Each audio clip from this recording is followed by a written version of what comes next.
Well, first of all, the challenge with every practice is try to create a game mindset, a game intensity, uh, just that game energy, which we speak about all the time, and to be able to come in here tonight, perform in front of our great fans. And first of all, thank you for everyone coming out and creating a game-like atmosphere. And we needed this for the overall development of our football team. It'll serve as a great evaluation tool of moving forward, especially in the kicking game with our kickers and a lot of our young players. And a lot of these young players didn't experience the spring game. So for them to come in here and have this type of environment was extremely beneficial for us in moving forward. Butch, could you talk about how competitive it is at a few positions, offensive tackle, defensive tackle, cornerback, Yeah. cornerback, one safety? It seems like you still aren't decided who would be the Right. starter. Well, we are. We're going to go all the way through training camp, and tomorrow is another big day for us with another practice. But everything is about competition, and that's how you get better in a hurry. And we still have to recruit our way out of some positions and create some more depth in competition. But, you know, the positions you just spoke about, defensive tackle, somebody needs to step up and take complete control of that position. You know, the other corner, even the nickel. You know, a couple safety positions, and we have some younger players coming on right now. Todd Kelly Jr. had his best couple days of practice he's had. So we're starting to get some of the younger players now. The game's starting to kind of slow down for them right now. And some youngsters, the game still is way too fast for them, but that's to be expected. What about on the offensive line? Kind of a different combination out there tonight, really doing a lot of this week.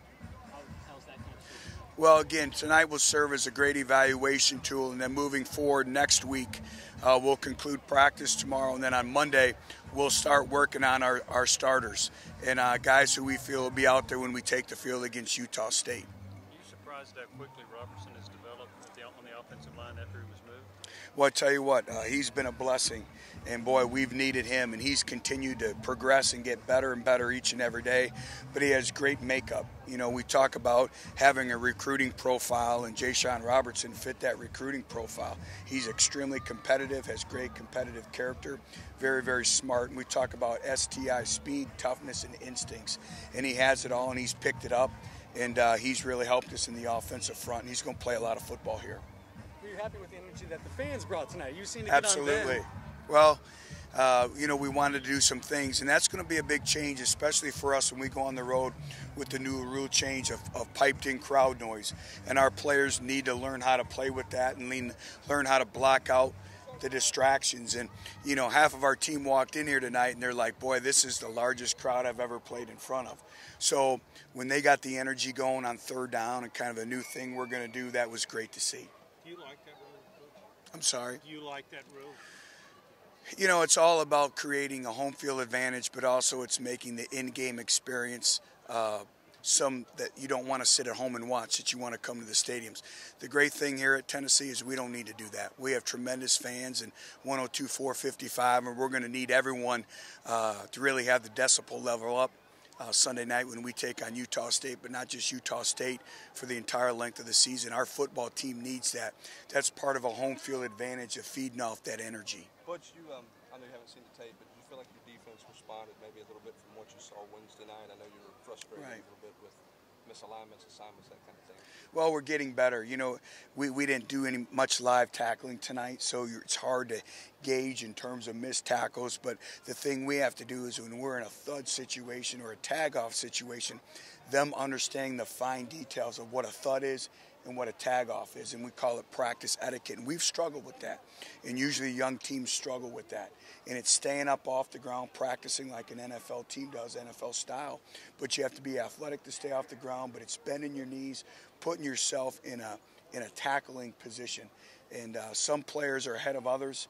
We're still work in progress, but you know, the other thing lost tonight is this was a two-a-day. So as you guys know, we were practicing at 9 o'clock this morning. We had an intense practice, and so for these individuals to have that type of intensity this morning and come out here and have these game-like conditions as well, I was proud of our guys. Butch, what has impressed you about Michael Williams? Well, resiliency.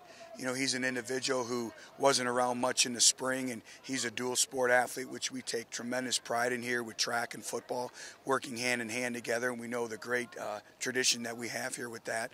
But he's come in and he's worked exceptionally hard each and every day, been very resilient. Butch, when Justin, this time last year, Justin went into this thing still kind of fighting for the job. Now he has it. Did you see any kind of difference in him, or is he kind of just keep going about his business? No, I see great confidence right now, and he should have great confidence. But more command, more taking ownership of being the quarterback at the University of Tennessee. So I see him making progress each and every day, along with the other two quarterbacks, with Nate and Josh as well. What do you leave here feeling about your specialists tonight? I know it was a big challenge you had for them. Well, a level of consistency, and we put them in some challenging situations. You know, kicking 51-yard field goals, you know, is a challenge in and of itself. But we just want consistency, and they're continue to get better and better. And it was invaluable tonight for them to come in here and kick, you know, in front of a great crowd. That you can't simulate that in practice. So that was big for us, and it'll be a great evaluation too. And it's one of those competitions that'll go right down to game day. Butch, I know you were fairly base, but from a penalty standpoint, did you see some things cleaned up that you needed to tonight? Yeah, but still, you know, inexcusable. Anytime you have pre-snap penalties, or I call them mental penalties, where it's just mentally you make a penalty. It's jumping off sides, which we had tonight. It's illegal procedure, which we had tonight. And our team knows our margin of error is very small. We can't hurt ourselves. We can't be a team that hurts itself, that beats itself.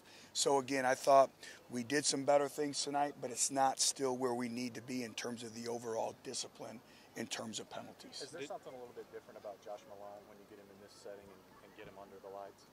He's a competitor.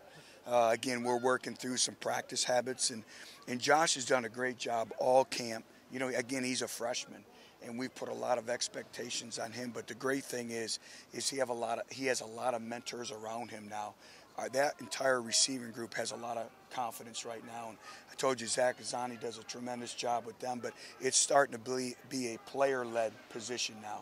And that's great to see. And Josh has done a great job with that. And he'll continue to get better and better, and very, very proud of him. But your kickers didn't make many of those 50-yard field goals. Is that a concern about their leg strength, or is this to be expected at this point in camp? Well, they have great leg strength. And again, it's just confidence going out there and expecting to make the kick. And that comes with maturity, but we don't have time for maturity. You know, the clock is ticking right now, but they'll be okay, and we'll practice that a number of times. But how tough was it to see Tavares go down, given kind of what he went through last year? Well, he's been through a lot, and he's been nicked and banged up a little bit all camp, so I don't know exactly what it is. I'll find out a little bit more tonight and then into the morning. But again, he's an individual who's been extremely resilient. Has persevered this entire off season. So we'll find out a little bit more where he's at tonight and then into tomorrow. Could you talk a little bit about those VFL challenges at the end? Well, everything, it's a pride of who we are. And, you know, those players, those people are all very, very special to us. And they've set the tradition. They've set the standard of expectation around Tennessee football.